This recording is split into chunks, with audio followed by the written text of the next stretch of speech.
केंद्र सरकार के ड्रीम प्रोजेक्ट सेंट्रल विस्टा के पहले फेज सेंट्रल विस्टा एवेन्यू का काम पूरा। सेंट्रल विस्टा एवेन्यू के तहत राजपथ के करीब 2 किलोमीटर के स्ट्रेच की चौड़ाई बढ़ाई गई है 12 फीट।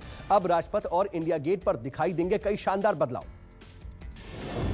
विधानसभा चुनाव में रोड शो, पदयात्रा पर 31 जनवरी तक बढ़ा दी गई पाबंदी। पहले चरण के उम्मीदवार 28 जनवरी से कर सकेंगे चुनावी सभा। डोर टू डोर कैंपेन के लिए अब 5 की जगह 10 लोगों को इजाजत। यूपी के चुनावी रण में केंद्रीय गृह मंत्री अमित शाह ने कैराना से की डोर टू डोर कैंपेन की शुरुआत। अखिलेश सरकार पर जमकर के निशाना साधा। यूपी से तुष्टीकरण को खत्म करने की बात कही। अब कैराना भय से दूर है, ये कहा। सीएम योगी ने किया बुलंदशहर से डोर टू डोर कैंपेन का आगाज। सीएम योगी ने घर घर जाकर के लोगों से वोट मांगे। महिलाओं और बच्चों से भी की मुलाकात। बीजेपी ने की मेगा डिजिटल चुनावी अभियान की शुरुआत। सीएम योगी, केशव प्रसाद मौर्य, स्वतंत्र देव सिंह ने चुनावी रथ को हरी झंडी दिखाकर के रवाना किया। चुनावी रथ यूपी की सभी 403 विधानसभा सीटों पर जाएंगे। सुभावती शुक्ला गोरखपुर से सीएम योगी के खिलाफ हो सकते हैं सपा प्रत्याशी। आज सुभावती शुक्ला का गोरखपुर पहुंचने पर सपा कार्यकर्ताओं ने किया भव्य स्वागत। अखिलेश यादव करहल सीट से ही चुनाव लड़ेंगे। अखिलेश ने योगी सरकार पर जमकर के निशाना साधा। कहा, सरकार बनी तो यूपी में आईटी सेक्टर में देंगे 22 लाख नौकरियां। यूपी ने इस बार बदलाव का बनाया मन। अंतरिम जमानत के लिए सपा नेता आजम खान ने सुप्रीम कोर्ट में दाखिल की अर्जी। चुनाव में प्रचार करने के लिए जमानत की मांग की। आजम खान ने याचिका में कहा, प्रदेश सरकार उनके खिलाफ मुकदमा चलाने में कर रही है देरी, ताकि चुनाव में ना कर पाऊं प्रचार। बरेली कैंट से कांग्रेस प्रत्याशी सुप्रिया एरन ने थामा सपा का दामन। सपा ने सुप्रिया एरन को बरेली कैंट सीट से उम्मीदवार घोषित किया। सुप्रिया के साथ प्रवीण सिंह एरन भी समाजवादी पार्टी में शामिल हुए। एआईएमआईएम चीफ ओवैसी ने भागीदारी परिवर्तन मोर्चा बनाया। मोर्चे में ओवैसी के अलावा बाबू सिंह कुशवाहा और वामन मिश्राम हुए शामिल। ओवैसी ने किया ऐलान, कहा, अगर गठबंधन सत्ता में आया तो 2 सीएम और 3 डिप्टी सीएम बनाए जाएंगे। यूपी चुनाव के लिए बीएसपी ने 51 उम्मीदवारों की तीसरी लिस्ट की जारी। बसपा सुप्रीमो मायावती ने नया नारा किया लॉन्च। कहा, हर पोलिंग बूथ को जिताना है, बीएसपी को सत्ता में लाना है।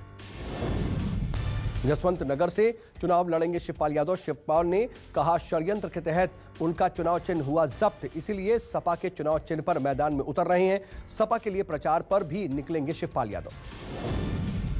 गोवा बीजेपी में टिकट बंटवारे को लेकर के बवाल जारी। पूर्व मुख्यमंत्री लक्ष्मीकांत पार्सेकर ने बीजेपी से दिया इस्तीफा। साथ ही निर्दलीय चुनाव लड़ने का भी किया ऐलान।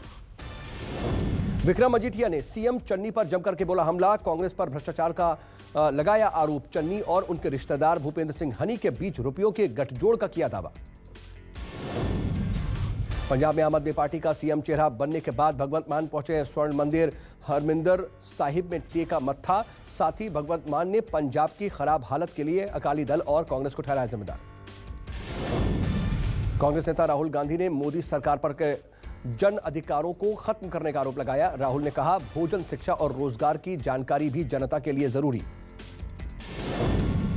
पीएम मोदी ने कई जिलों के जिलाधिकारियों से वीडियो कॉन्फ्रेंसिंग के जरिए बातचीत की। पीएम मोदी ने जिलाधिकारियों को दिए कई दिशा निर्देश। पीएम मोदी ने कहा, बजट बढ़ता रहा, नहीं हुआ विकास। आजादी के 75 साल बाद भी वैसी ही हालत। यूपी सरकार में सभी शैक्षणिक संस्थान 30 जनवरी तक के लिए बंद। एसीएस गृह अवनीश अवस्थी ने जारी किया आदेश। पूर्व प्रधानमंत्री एचडी देवेगौड़ा हुए कोरोना पॉजिटिव। संक्रमित होने के बाद देवेगौड़ा करवाए गए अस्पताल में भर्ती। देश में कोरोना का कहर कम होने का नाम नहीं ले रहा। बीते 24 घंटे में 3,37,704 नए मामले, 488 लोगों की मौत। बुलंदशहर के सियाना हिंसा का मुख्य आरोपी योगेश राज जेल से लड़ेगा चुनाव। सियाना विधानसभा सीट से निर्दलीय प्रत्याशी होगा योगेश राज। योगेश ने सियाना हिंसा के दौरान इंस्पेक्टर सुबोध कुमार की गोली मारकर के हत्या की थी। केंद्रीय गृह मंत्री अमित शाह ने जम्मू कश्मीर के 20 जिलों में जिला गुड गवर्नेंस इंडेक्स किया जारी। अमित शाह ने कहा, आज से शुरू हुए इस सुशासन इंडेक्स के बाद अब जिलों में प्रतिस्पर्धा का दौर हो जाएगा शुरू। छत्तीसगढ़ के सीएम भूपेश बघेल ने प्रधानमंत्री को लिखा पत्र। ऑल इंडिया सर्विसेज के अफसरों के कॉडर नियमों में बदलाव पर जताया विरोध। जालौन में कल 35 परीक्षा केंद्र पर होगी टीईटी की परीक्षा। सीसीटीवी की निगरानी में होगा TET exam. DM Priyanka Niranjan ने बैठ करके परीक्षा की तैयारियों की समीक्षा की। जयपुर एयरपोर्ट पर कस्टम विभाग ने 1,30,000 की विदेशी करेंसी पकड़ी गई विदेशी करेंसी की भारतीय कीमत 25,58,000 रुपए।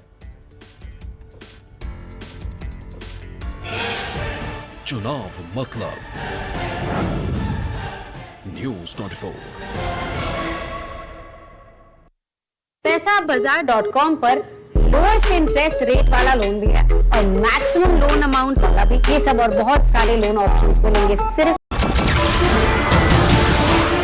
नमस्कार, मैं हूं मानक गुप्ता। अगर आपको हमारा ये वीडियो पसंद आया हो तो इसे लाइक और शेयर जरूर करें और हां, हमें सब्सक्राइब और फॉलो करना ना भूलें ताकि आप देश और दुनिया की कोई खबर मिस ना करें। तो जुड़े रहिए हमारे साथ और देखते रहिए न्यूज़ 24।